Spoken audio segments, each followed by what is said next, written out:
श्री स्वामी समर्थ. अमोल नावाचा एक तरुण 3 वर्ष झालं एकाच कंपनीमध्ये काम करत होता. तिथलं वातावरण त्याला फार काही आवडत नव्हतं, पण तरी सुद्धा तो खूप प्रामाणिकपणे आणि मन लावून काम करायचा. इतक्या वर्ष मेहनत करूनही कंपनीने त्याला अचानक कामावरून काढलं आणि असा धक्का बसल्यानंतर तो रडत रडत घरी गेला. आईने त्याला समजवण्याचा फार प्रयत्न केला, पण तरी सुद्धा तो रडत आईला म्हणाला की नाही गाई, बघ ना, आता सगळं काही संपलं. स्वामींनी एवढीच नोकरीचा जो आधार होता ती सुद्धा काढून घेतली. त्या दिवशी अख्खी रात्र त्याला झोपच लागत नव्हती.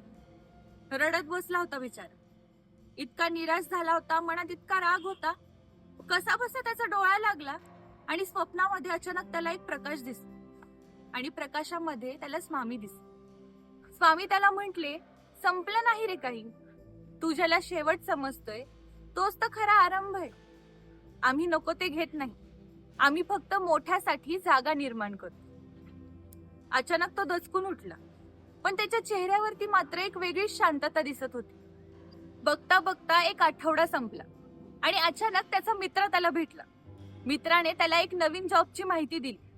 अमोलने तिथे जाऊन इंटरव्ह्यू दिला आणि तिथे त्याची निवड सुद्धा झाली आणि आधीच्या जॉबपेक्षा इथे त्याला दुप्पट पगार होता. एन्व्हायरमेंट सुद्धा इतकं सुंदर होतं की त्याला काम करायला खूप मजा आली.